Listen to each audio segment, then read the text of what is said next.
expertise matters, but really who wants it the most is the one that's going to come out on top. Interesting. Well, I wish that we lived in the same area, my friend. I'd like to shake your hand and talk with you. All I can do is send you a token of my gratitude for your calling the program, which is a copy of my book, which is the greatest battle of my life, called Government Zero. This is not a book. This is a mission. This book is a battle. Every word in that book is a fighting word. You know, they say fighting words. There's not a word in Government Zero that isn't a fighting word. It's amazing. The book is all about fighting against this incredible insanity of liberalism. I know you say, that's too broad a brush. All right, so it's too broad a brush. Fine. Fine, it's too broad a brush. You're happy with your government? I'm not. That's all. WMAL, Ruben, thank you for calling. Make your point. I'd appreciate it. What's on your mind? Dr. Savage, I listen to your show every day when I come home from work. I'm calling from D.C., so I'm in the thick of it here. And we're talking about possibilities of NIH and things like that. And something that you said struck me when you're talking about the grants that are given and the ridiculousness of some of the grants. But then you said you wouldn't support grants or give out grants based on race, gender, sexuality, maybe some other things.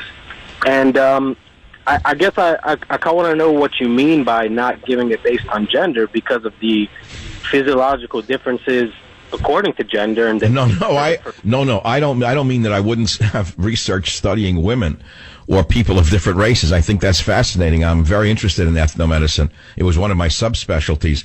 What I meant was I wouldn't give a grant to an individual just because they're a woman or just because they're a member of a certain race. That would not qualify them for a grant, is what I was saying. You get what I'm saying now? I do now, and that's what I was. In other words, let's say there are an equal number of applicants. They wouldn't be graded whether they're black or white or a woman or a transsexual or whatever. The science itself would be the winner. Whoever has the best proposal. I would rather it be blind. I'd rather the applicants not even put their name on the application. That's how I would like to see science applications submitted to peer reviews. I'd like to see no names. I'd like to see numbers assigned to them. So we're not giving them based upon a color coding or a gender coding. And that's why I could clean up HHS and NIH. I hope that answers your question, Ruben. Look, it's all a pipe dream. First, what's his name? Donald has to win. Then he has to decide whether he wants to take an outsider like me and put me in charge of HHS or NIH. Then I have to decide whether I want to give up the media and writing books and do that and go in to become a government, personality. I don't know that I have the personality to work in a bureaucracy, to be honest with you. So it's all a pipe dream. And I'm thinking out loud, and I'm doing it for a reason, which is to help you understand that the corruption of this government, which didn't start with Obama, by the way, it started a long time ago, is now so endemic that a house cleaning is in order in every government division and department. That's really all I'm saying. And I could certainly do a great job. It's a question of whether I would want to and whether he would be interested in me. It's that simple. But I want to go back to the Trump candidacy. It's very important you know that the latest poll from Quinnipiac shows that the younger people detest Hillary Clinton. They have run away from her. They don't like her. She's not popular with them, even if they're girls. She doesn't own them. See, this is part of the problem, is she speaks in a way that has such an arrogance to it that it turns the young people off. What she's saying is, I'm a woman, therefore be a stupid girl and vote for me. I'm a woman, be a stupid minority and vote for me because I'm not a white male. Anyone with an independent mind of any race or sexual orientation is not going to go for that. And that's the card she's playing, and it's turning against her. I personally think that Trump will get the nomination, and I believe that in the final showdown he will crush her, because she has a horrendous track record as Secretary of State. She has so many skeletons in her closet that they're bound to come out in any debate. And the fact of the matter is he's the only one who would dare to do it. So I do think there's a high likelihood that if he maintains the stamina he currently has, he will be the next president of the United States. I truly believe that. And I came to that conclusion after his interview on this program yesterday, which I would invite you to try to listen to. I don't know if it's been MP3'd on my site, but it's definitely around somewhere. It was a new high for me in the fact that he and I had a chemistry that I don't hear with anyone else. He has an ability with everyone, every show he goes on, to relate to them in their own way. But he and I have a certain unique quality with each other that I think came through on the airwaves, and many people have sent me emails to that effect. Now, the good news today, and never forget it, is that the House voted a couple hours ago against the threat of a veto by the thin smoker in the White House. They didn't take the bait. They weren't afraid of him. They didn't run away. 16 Democrats joined most Republicans in saying we're going to increase scrutiny on immigrants from Iraq and Syria. Okay, now it goes to the Senate. Now, that's anyone's guess what will happen in that corrupt body of Whigs, W-H-I-G-S, Whigs. Yeah, okay, well, we'll have to see. Maybe they'll surprise us as well and show some common sense, although I doubt it.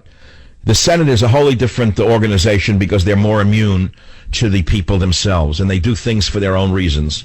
And unfortunately, those reasons are often in conflict with common sense and with the will of the people. That's the reality of the Senate. We'll have to wait and see. But never forget this.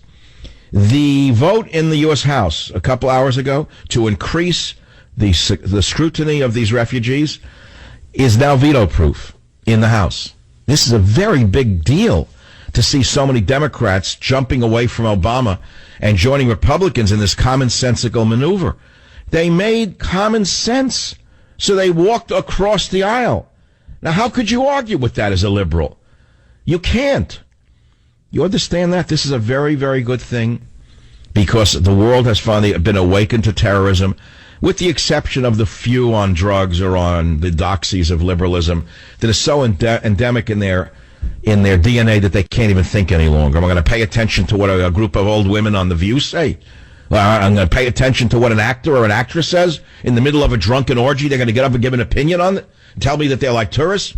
I care what some slut from Hollywood thinks about the refugee situation of Paris. Why don't you just ask Charlie Sheen what he thinks about it? Maybe you can catch him in between one of his orgies, and then he can be held and be invited to the White House. It's the Savage Nation. Be here or be nowhere, and be sure to read Government Zero. Join the Savage Nation. Call now, 855-400-SAVAGE, 855-400-7282. Savage. Your Savage Nation is sponsored by SwissAmerica.com. It's the only company I trust for tangible assets, gold and silver. Call 800-BUI-CO. A dance of death in the West. Hollande says ISIS threatens the whole world and needs to be annihilated. If you want to see what they look like, take a look at the faces of evil from the London Express. Take a look at their faces and then look around your neighborhood and ask yourself if you need more faces like those in your neighborhood or those like these subhumans that were caught on the raid. By the way, the Muslim bomber was a big pothead, according to his ex-wife. He sat in his apartment and smoked dope all day long. Now, something on that I want to mention, that I've mentioned over the years that nobody seems to remember in the media. You know the word assassin, of course. You know where the word assassin derives from? Do you know what hashish and assassin have in common? Did you know that most assassins in the Middle East did use and continue to use hashish before involving themselves in these subhuman events where they become dehumanized themselves from the hashish? Did you know that marijuana and hashish dehumanize you, which is why Harvey Weinstein, Katzenberg, Matzenberg, Ratzenberg, and others continue to show marijuana as a healthy herb for you to use? Do you understand that marijuana dehumanizes you? Do you understand that the word hashish and assassin derive from the same root word? Do you understand that assassins to this day still smoke dope before going out on one of their sick missions? Think about that the next time you think you're just having a J, because you're not just having a J, you're killing your soul. Black Eye for Black Lives hate mongers. Did you see that story? Did you see their hashtag, F Paris? Because the babies, the crybabies in the Black Lives Matter movement were upset that the world was paying attention to real victims. Next story from the New York Post on the Savage Nation. Are you ready for this one? The death of the West, Charlie Cleen. After his HIV diagnosis, Charlie Cleen spent $1.6 million on hookers. Now you know why he had such a hit on television. Now you know why the media extols these people, because they're one and the same. Muslim congressman defends Muslim Syrian refugees' First Amendment rights, even though they're not citizens, just as we expected from a Muslim congressman. Representative Keith Ellison defends the Muslim Syrian refugees, saying they have First Amendment rights. How could they have rights if they're not here yet? Well, the answer is, as you well know, when you are a co-religionist, you put your religion ahead of your nation. Asked about his reaction to proposals from lawmakers such as Republican presidential candidate Senator Ted Cruz to block Muslim Syrian refugees as a precaution against allowing Islamic State terrorists into the country, Ellison said that he had a simple response. I say Congress shall make no law establishing a religion or prohibiting the free exercise thereof, the Minnesota Muslim Democrat said on More Snotty Nonsense by Chicks. So he used one of our laws as a Trojan horse to bring more of them in. Now, of course, most of them won't be suicide bombers or terrorists. We know that. But let me ask you good liberals a question. What if only a small percentage of them turn out to be such? Would you then say that the person responsible for the deaths that result should be arrested? See, I think Ellison should sign a paper that says, I guarantee that none of these Muslim refugees will wind up committing terrorism in America. And if they do, I'll take personal responsibility for it. I'll put up my house, I'll put up my car, I'll put up anything else I own as collateral against such future damage in a fund for any Americans harmed by any of these wonderful, wonderful fellow travelers of mine, or shall I say co-religionists of mine. And I think the same should apply to any one of the other bleeding heart liberals who want the Muslims from Syria to come in here. Put up a piece of collateral and put it into a national fund that shall be used for those victims should they occur. How's that for an idea? I think it's a fine idea. Give me your tired, your poor, and your bomb maker. That should be the new inscription on Obama's Statue of Disliberty. Give me your tired, your poor, and your bomb maker. That should be a new plaque attached to the Statue of Disliberty, erected somewhere in Washington, D.C. Remember, Government Zero warned you about this. No borders, no language, no culture. Read all about President Zero's plans. Join the Savage Nation. Call now, 855-400-SAVAGE, 855-400-7282. Islam is not our adversary.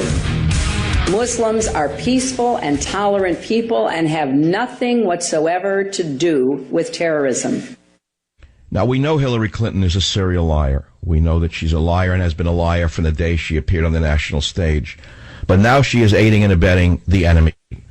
The fact is truth, even if she doesn't accept it, even if Obama's head is in the sand, or God knows where it is, even if the entire liberal media is deluding themselves into thinking there's no war by radical Islam against all people on earth, Muslims included, who do not see the world through their 7th century eyes.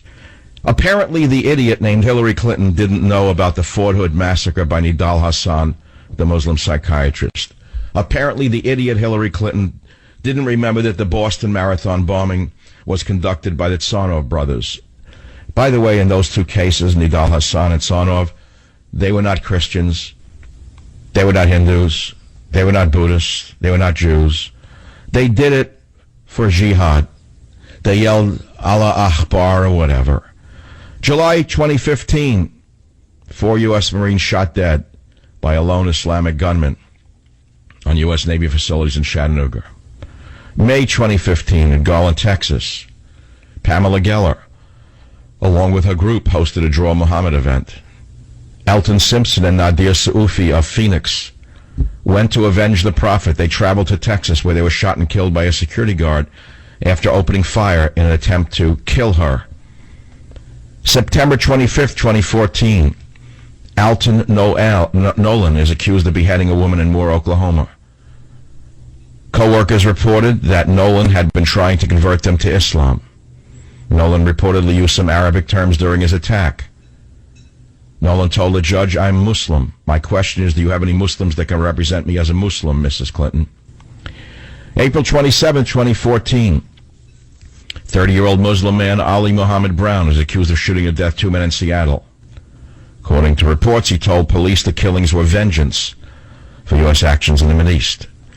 March 6, 2014, registered sex offender James Cosby, 46, accused of bludgeoning his lesbian daughter to death and shooting a lover in Port Bolivar, Texas. He then dumped the bodies near a ferry gate. In his bedroom, Cosby had the Quran open to a page that says homosexuality is a sin.